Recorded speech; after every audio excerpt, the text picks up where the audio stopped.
到 Voice Century，我係你嘅唱歌老師 Sophia。咁今日咧，我哋就會講下音準呢個問題啦，或者我哋講嘅走音呢個問題啦。咁點解會產生咗走音咧？其實咧有幾個原因嘅。咁首先第一個咧，可能大家都忽略咗咧，就係個耳仔，可能咧係聽音嘅時候咧聽得唔夠準，而導致咧唱嘅時候唱嗰粒音咧就會唔準啦。而唔係因為咧可能話唱唔到粒音，有時好容易咧大家概括咗嚟講就係話唱唔到粒音，唔夠氣啊，或者聲音入邊咧係達唔到嗰個音準度，所以就唱唔到啦。但係其實咧，一大部分人咧都係耳仔上面可能聽得唔夠準啦，唔夠穩定啦，而導致呢個問題嘅。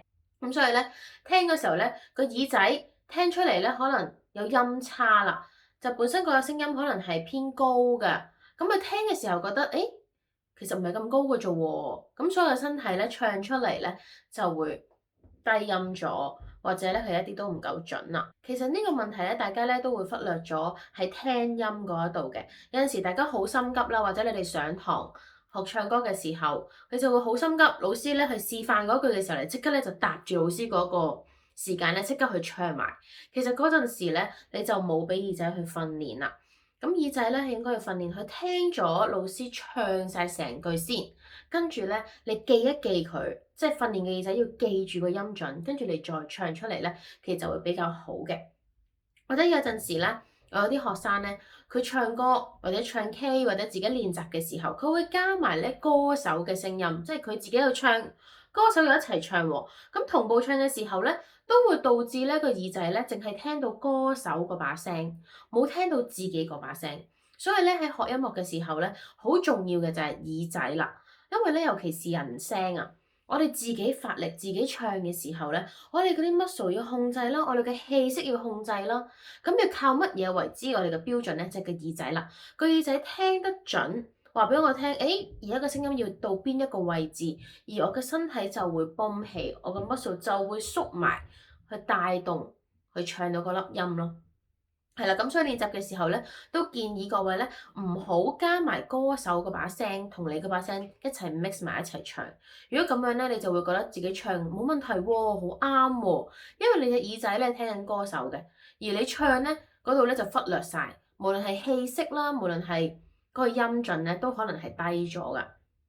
好，咁呢個係耳仔，第一個問題就係耳仔啦。咁睇下大家覺得自己係咪耳仔 OK 咧？咁第二咧就係我哋肌肉嘅控制，就係你嘅發聲點。即係話，如果我聽嗰把聲係聽得好準嘅，即係你耳仔冇問題嘅，耳仔聽到啦。咁但係你唱嘅時候，點解都會係有音準問題咧？就係你發聲嘅時候，用緊呢啲 muscle，即係你肌肉嘅控制嘅時候咧，去發嗰粒音咧，佢比較偏高或者偏低咗。你耳仔聽得好準嘅，但係就係個 muscle 控制嗰度出現咗問題。咁呢個咧就我哋練唱啦。頭先第一個係講緊耳仔，我哋練耳仔；第二個咧我哋要練唱。好啦，第三個咧就係、音準冇問題喎，聽冇問題，唱冇問題，但係點解會唱嘅時候啲人都覺得好似你唱唱下好似 flat 咗喎，或者唱唱下可以讀字喎，好似咧怪怪地喎。咁就係個氣息問題啦，就係你個氣咧，其實佢冇穿住啲音，佢冇帶動嗰啲音行咧，其實個氣息上面咧就會令到嗰啲聲音咧低咗，通常咧都係偏低嘅，因為咧你個氣係帶動嗰把聲嘅，譬如話哆來咪發嗦發咪來哆咁啦，你唱哆來咪發嗦發咪來哆，即係你個氣咧唔俾力㗎，你聲音係聽到你又發咗聲音咯喎，但係你唔能夠一直 keep 住喺喉嚨嗰度㗎嘛，你用個氣係帶動㗎，但係你冇氣喎，咁會導致咧低咗落去啦個聲音，咁就係呢三點啊，呢三點揾夠揾下自己究竟係咩問題。第一個係咩？耳仔聽嘅時候聽得準唔準？第二個咧就係肌肉嘅控制，你發聲嘅時候準唔準？第三個就係你嘅氣去帶動，令到呢個聲音係咪可以穩定嘅？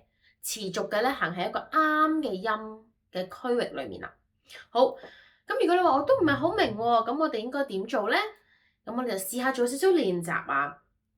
第一個，我哋試下咧攞一啲嘅共鳴啊，係啦，共鳴共振，即係話咧，我哋聲音係震動噶嘛。例如聽到哆呢個音嘅時候，你聽咗先。好啦，你個腦係咪諗到個粒音啦？你聽到個聲音哆，好啦，聽完之後咧，你試下，唱一個嘅音，我彈呢個嘅時候，係咪可以 match 到你嘅咧？係啦，如果 match 到咧，咁你咧個耳仔咧同你唱嘅嘢就一模一樣啦。咁但係如果你話好大分別嘅，例如我唱緊呢個，但係你唱嗱，我唱錯嘅示範，咁你就覺得好壯嘅把聲，咁就係唔啱噶啦。應該大家咧係好似好和咁樣嘅，你唱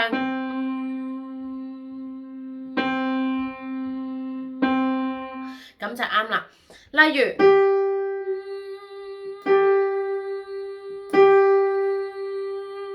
如果你發現有少少偏低嘅時候，你慢慢調整。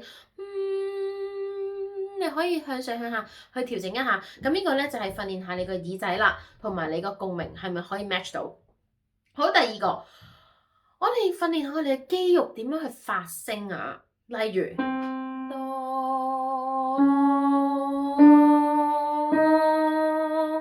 呢啲半音階咧，幫你去收窄，用多啲氣嘅感覺。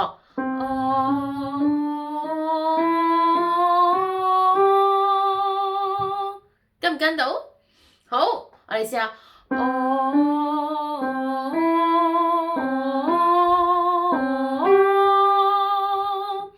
咁我練呢啲音嘅時候咧，盡量我哋唔好加啲字俾佢先。譬如話 do re do mi do fa do so， 因為某一啲學生有陣時係發聲嘅時候咧，導致嗰個聲音去壓住咗。咁我盡量想避免呢個問題咧，我哋就用咗一啲母音啦。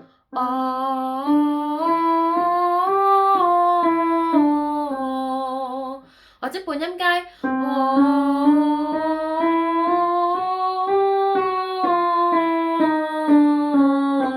咁樣去練一練啦。到我哋呢一個最比較容易嘅方法啊，如果你譬如話屋企冇琴喎，又唔係一個好專業嘅人去聽到你把聲嘅時候，咁最好咧就係錄音啦。即係當你唱歌嘅時候，你錄低佢。咁你睇下自己有冇一個音準嘅問題。嗱，如果你發現咧自己本身已經音準問題啦，咁就其實已經好叻噶啦，因為你起碼知道自己有呢個問題先，跟住就去尋求解決嘅方法。但有一啲咧，有啲同學仔係完全唔覺得自己有走音嘅問題嘅，咁呢一個咧就真係要聽下自己把聲，因為完全冇聽自己把聲。嗱，學習聽，無論係聽人哋、聽 Miss、聽老師嘅示範，或者聽歌手嘅示範之外，最緊要嘅係聽自己把聲，呢個係真嘅，因為你聽自己把聲，跟住你嘅耳仔就幫你去 tune 翻，誒，唔係喎，你歪咗喎，唔係喎，你嘅氣唔夠喎，佢會幫你咧去令到你自己咧去組合翻一個啱嘅聲音嘅，咁所以聽自己把聲咧就好重要啦，咁所以咧就用一個錄音啦，去錄低自己把聲，跟住去聽翻，你會唔會覺得有問題？嗱，有一啲好特別嘅例子就係。佢自己唱歌，佢覺得自己冇問題，跟住佢好有信心錄低咗。錄完之後，佢再聽翻，誒，點解咁樣嘅？點解同我唱緊嘅時候個聲音係唔一樣嘅？我哋當然咧就去試下啦，去解決啦，同埋練多啲耳仔，就聽埋自己唱得好唔好嘅。OK，好，最後有一個小測試咧，俾大家咧，就係話我陣間會彈兩個音啦，咁你就話俾我聽咧，究竟係第一個音比較高啊，定係第二粒音比較高嘅？咁我哋試下聽下第一個音。嗱，第一個音，好，第二個音，第二個音，